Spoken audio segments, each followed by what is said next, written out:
نحمده ونصلی علی رسولہ الکریم اما بعد فاعوذ باللہ من الشیطان الرجیم بسم اللہ الرحمن الرحیم۔ معزز ناظرین، آج جو میں آپ لوگ کے سامنے ویڈیو پیش کر رہا ہوں وہ ہے فتح مکہ کے بارے میں۔ فتح مکہ کی صورت میں حق و باطل کا فیصلہ کن معرکہ۔ مکہ پر چڑھائی کی وجوہات۔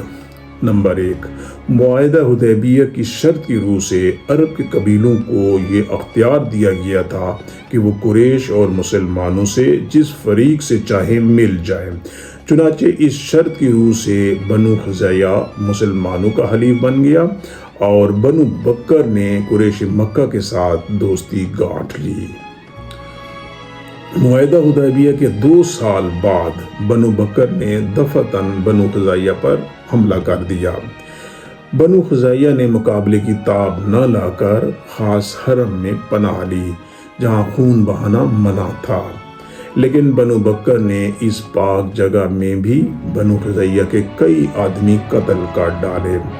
اس تمام ہنگامے میں قریش مکہ نے بنو بکر کو خون ریزی سے روکنے کی بجائے ان کی مدد کی۔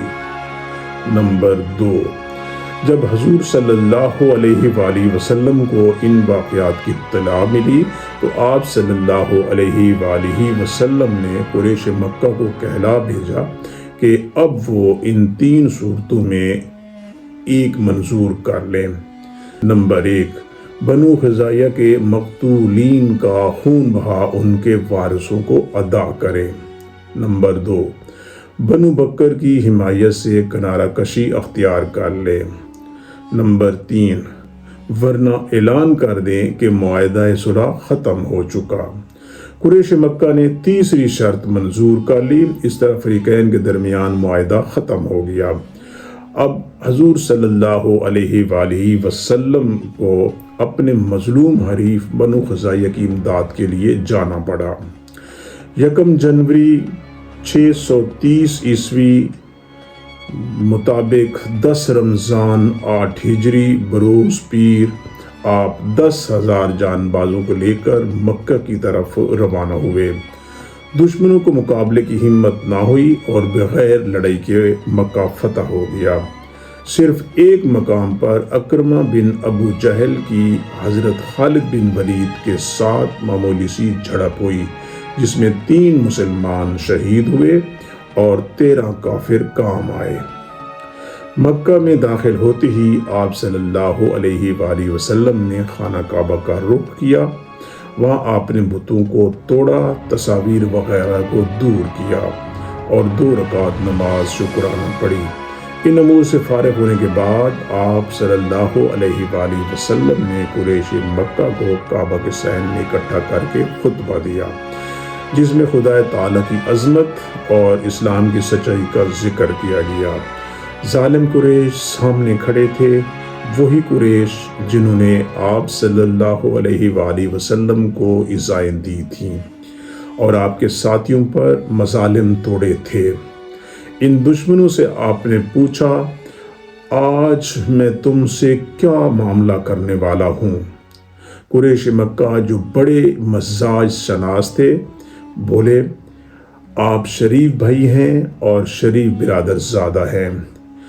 آپ صلی اللہ علیہ وآلہ وسلم نے فرمایا، اچھا جاؤ تم سب آزاد ہو۔ اس کے بعد آپ صلی اللہ علیہ وآلہ وسلم نے حکم دیا کہ کسی شخص پر ظلم نہ کیا جائے اور ہر شخص کو جان کی امان دی جائے۔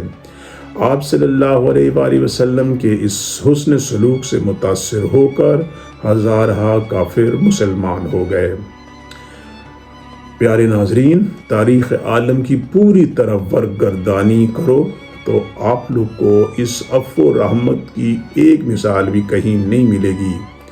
عام طور پر دنیا کی مہذب اور غیر مہذب قوموں کا یہ وتیرہ رہا ہے کہ بوقت فتح فاتح فوج کے سپاہیوں کو مفتوح شہر میں ہر قسم کی لوٹ مار کرنے کی اجازت ہوتی ہے۔